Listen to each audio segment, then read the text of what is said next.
네, 오늘 이 시간에는 어제 새벽에 공개돼 주목을 받았던 1월 FMC 의사록 속에 숨겨진 내용들, 바로 횟수로 10년 동안 풀지 못했던 인플레 타겟팅 논쟁과 관련해서 자세한 이야기 나눠보도록 하겠습니다. 한국경제신문의 한상춘 논설위원과 함께합니다. 어서 오세요. 네, 안녕하십니까? 자, 세계 증시가 지정학적 위험으로 또다시 하락했습니다. 오늘 미국 증시만 보자면 급락했다는 표현이 더 맞을 것 같은데 어떻게 보셨습니까? 네. 오늘 월가에서 가장 화두가 됐던 것이 네. 시장을 해석하지 말아라 하는 이런 얘기거든요. 예. 그럼 제3자 입장에서 좀 지켜봐달라 하는 이런 얘기인데요.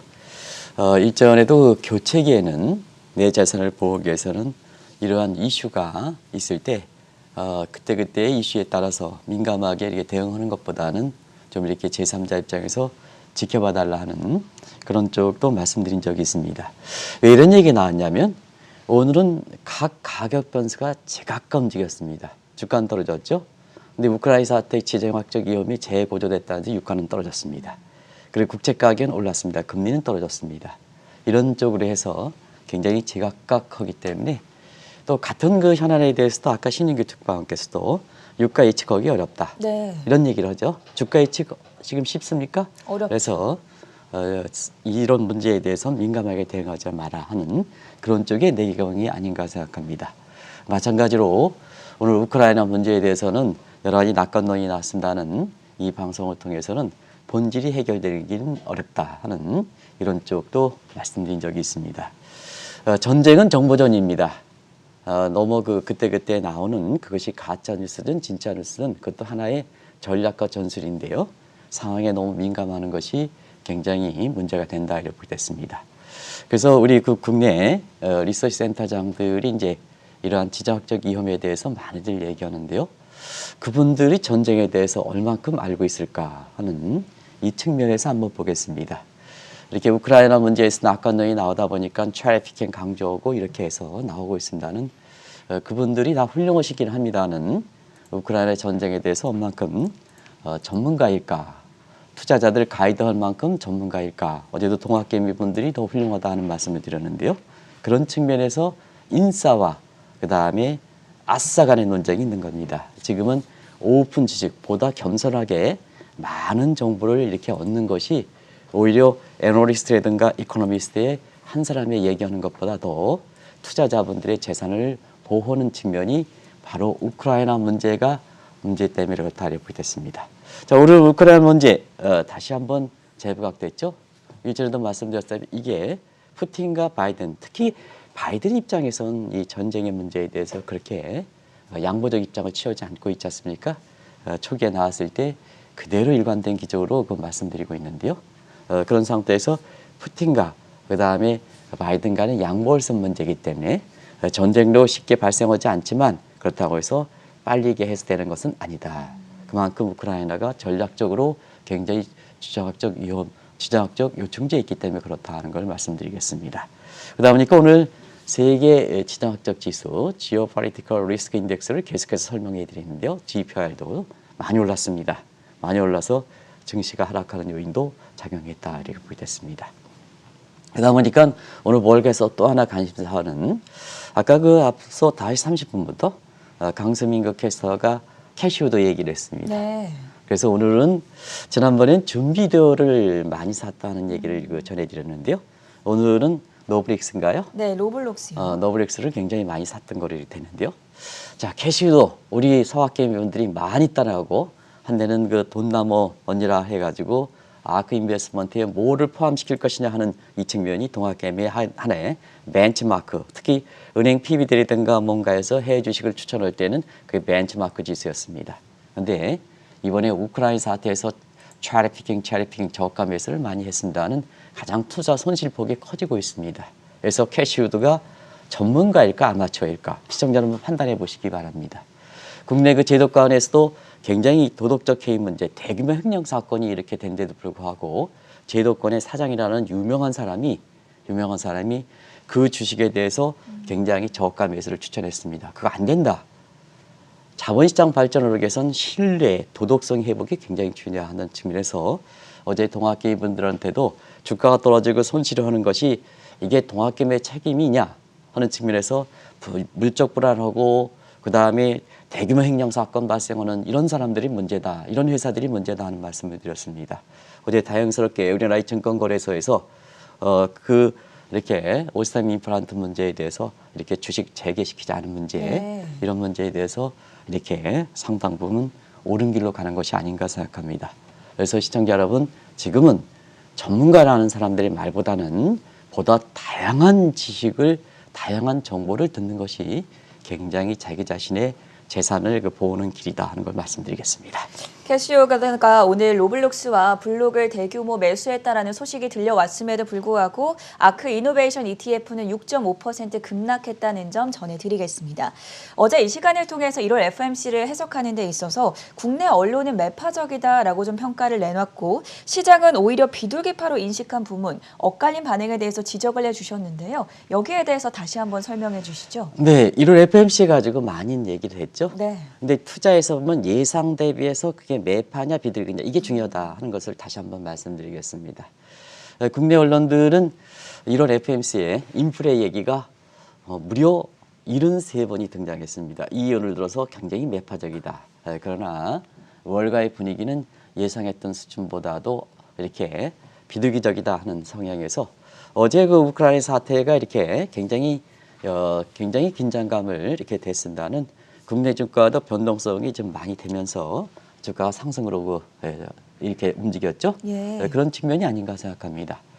그런 측면에서 지금 이와 관련된 비슷한 얘기를 1월 FOMC에 숨겨지지 않는 10년 동안의 FOMC의 난제를 어제 해석한 부분을 가지고 좀 오늘 말씀드리도록 하겠습니다. 그게 바로 인플레 타겟팅 문제입니다. 자, 인플레 타겟팅 문제가 지금 왜 나왔을까?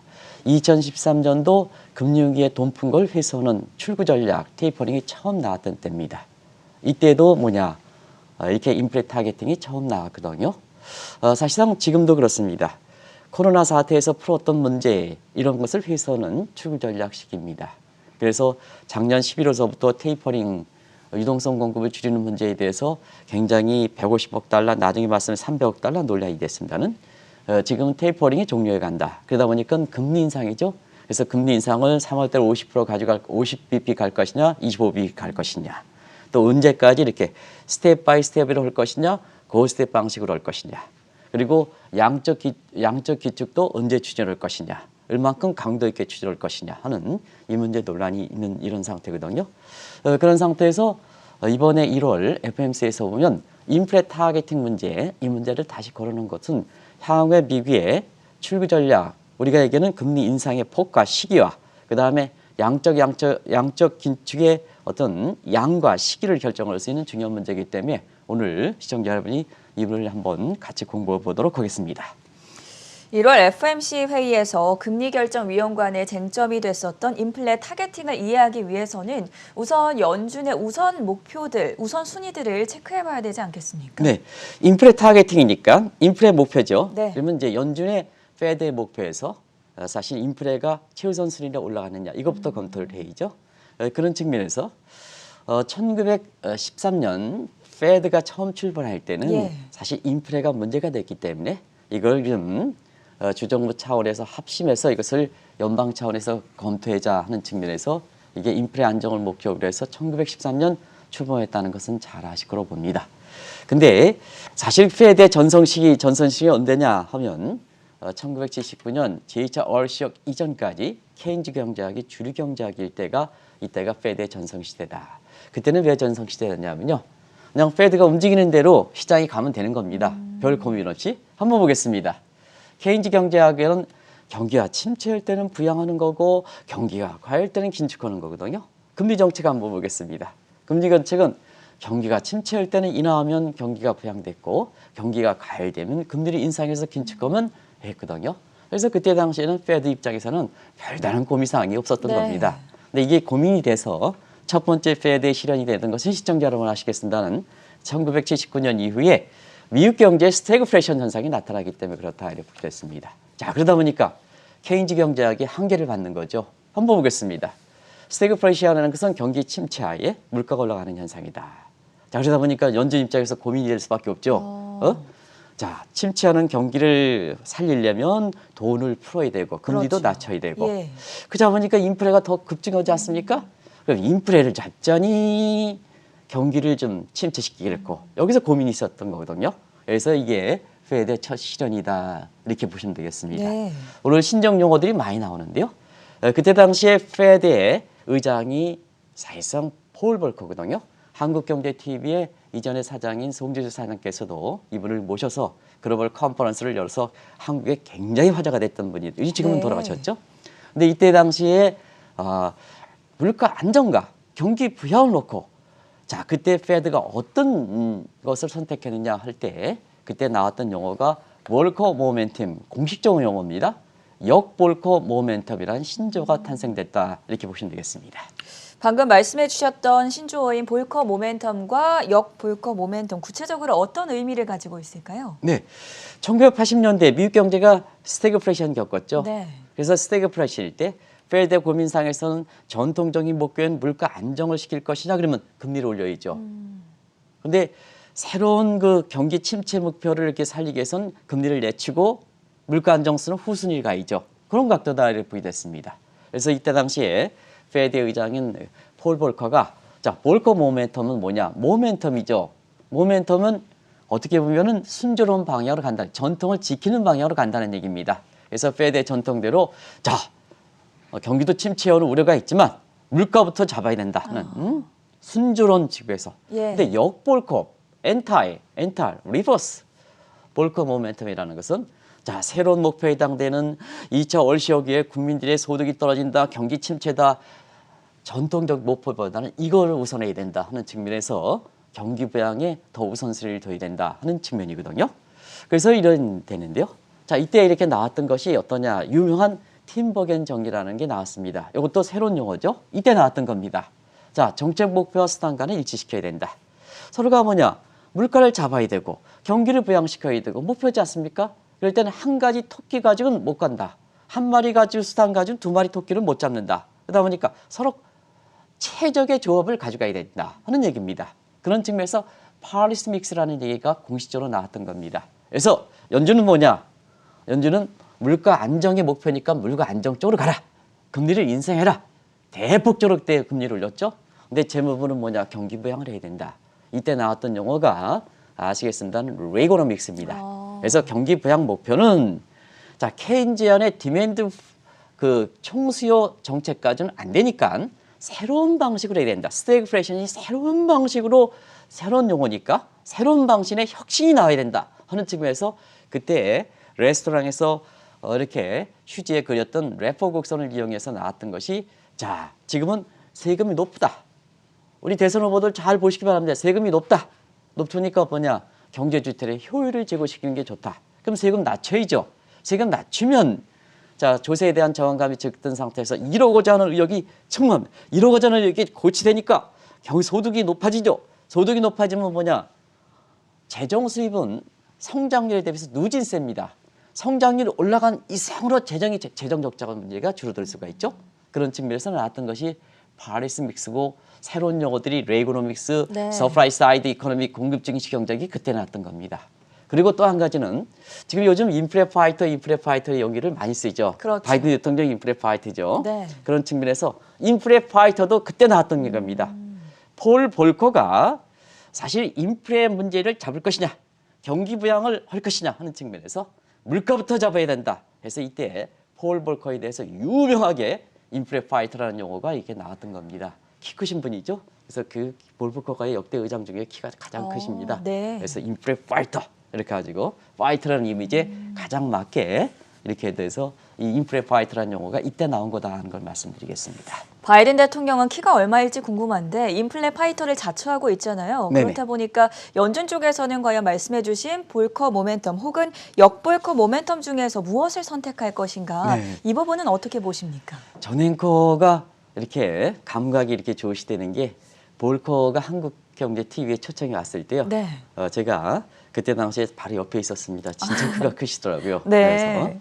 그래서 연락이긴 하셨습니다는 키가 아마 1m 90 정도 정확한 모르겠습니다는 제가 1m 71이거든요. 저보다 이렇게 한 뼘 높은 거 보니까 네. 90은 넘으셨던 것 같습니다. 그래서 참고하시기 바랍니다. 알겠습니다. 네.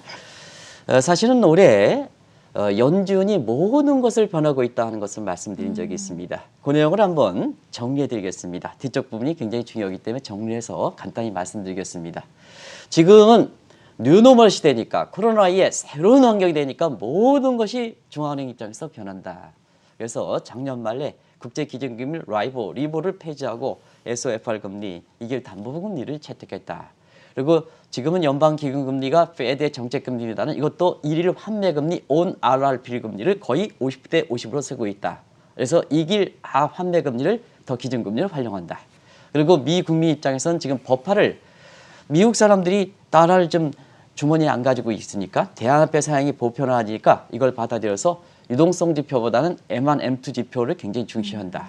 그리고 통화정책의 주타켓은 지금 코로나 이후에 중산층이 무너져서 밑에 피라미드상 바튼 오브 피라미드 BOP 계층이 많아졌기 때문에 네. 자 바이든이 국민의 화합과 통합 차원에서 또 민주당은 월가의 높은 소득보다는 밑에 사람을 생각하니까 우리가 알겠어요. 중하위 계층을 생각한 온정적 자본주의를 생각한다. 국민의 화합과 통합 차원에서 여기 이제 통화정책의 주타켓이다 이렇게 보여졌습니다.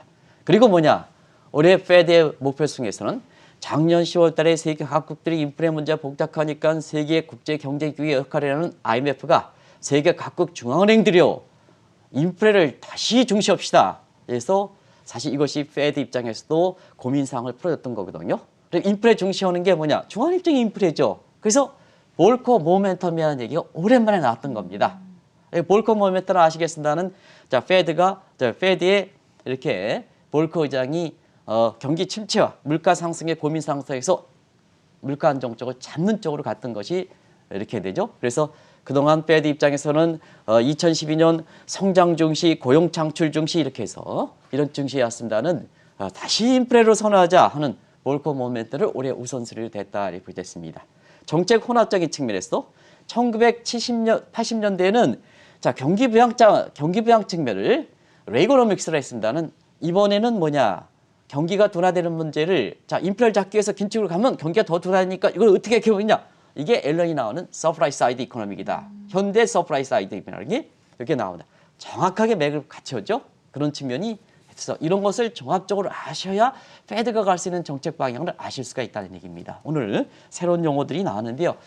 새로운 용어들은 옛날에 나온 얘기들이다 하는 걸 말씀드리겠습니다. 근데 상황이 지금 페드가 1980년대 상황과 동일하기 때문에 그게 네. 20년, 30년 만에 다시 나오는 거다. 그걸 정리해드리는 거다 하는 걸 말씀드리겠습니다.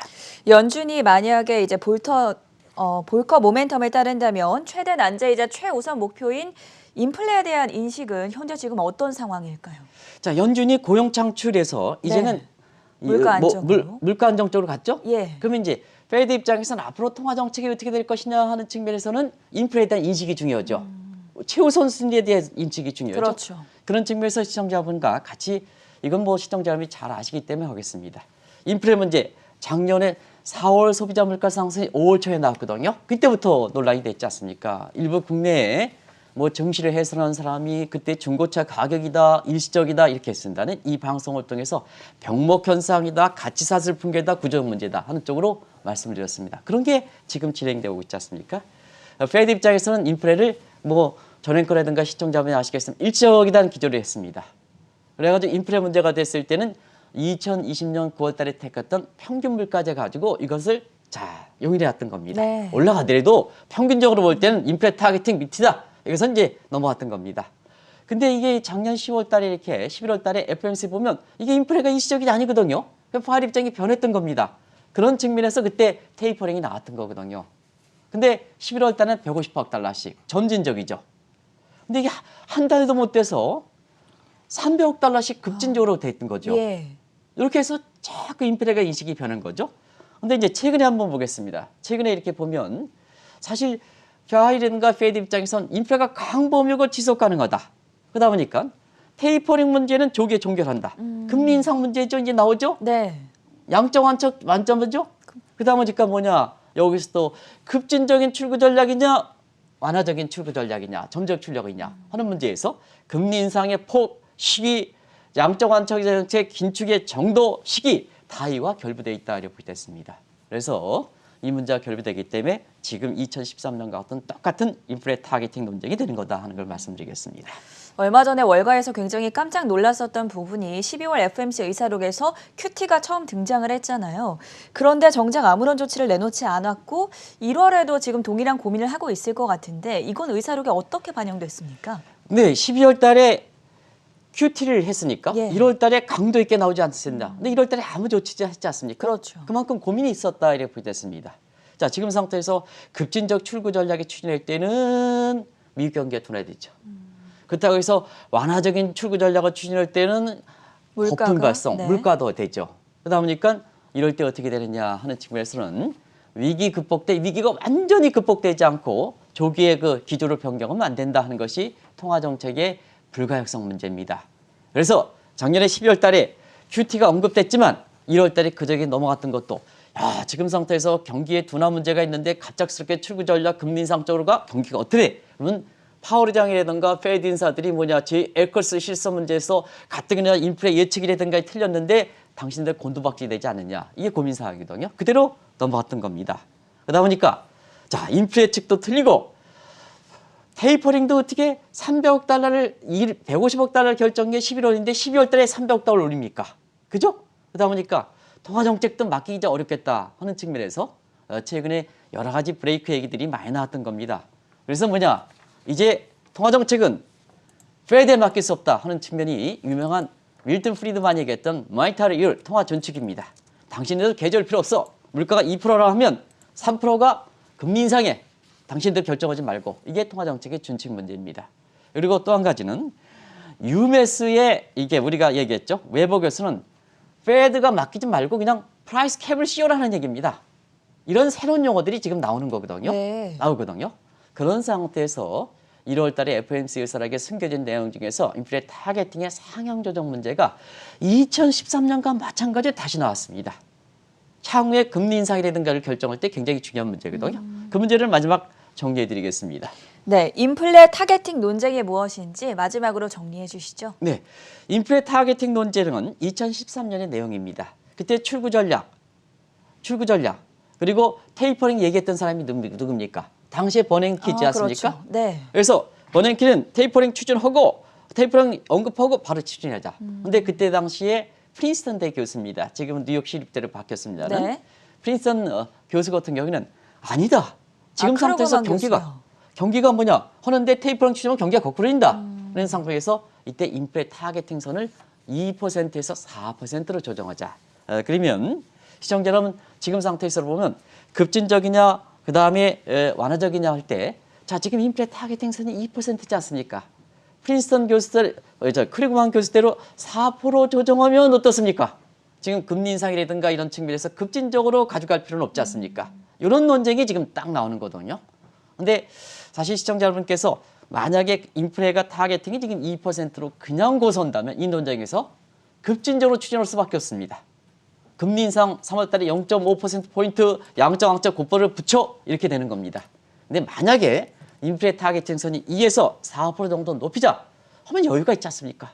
그러면 금리 인상 문제 이런 문제 우크라이나 사태도 좀 보고 그다음에 미국 경기가 구조적으로 좀 회복되는지도 보고 그다음에 우크라이나 관련해서 지금 베일잇과 베일아웃 문제가 있는데요. 또 다른 금융의 전쟁이 있습니다. 그래서 나중에 이렇게 말씀드리겠습니다. 베일 1일과 베일 아웃 문제 이런 문제 관련해서 다음 주 월요일 정도에 다시 한번 네. 말씀드리겠습니다. 이 문제가 오히려 군사적 충돌보다 더 중요할 수가 있습니다. 그런 측면에서 또 다른 전쟁을 치르고 있는데요. 이런 문제에 대해서 지금 얼마나큼 불확실합니까? 지켜보고 좀 하자. 성급하게 나서는 것보다 지켜보고 하자. 예. 이런 측면에서 이런 인플레 타겟팅 논쟁이 되는 것도 굉장히 중요하다.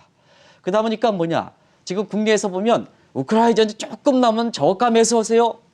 이 캐시우드도 계속 떨어지지 않습니까? 그렇죠. 그래서 지금 상태에서는 좀 민감하게 대우는 것보다는 자 리서치 센터장이라도 전문가가 아니다는 얘기입니다. 오픈 지식이 더 뛰어나다는 얘기입니다.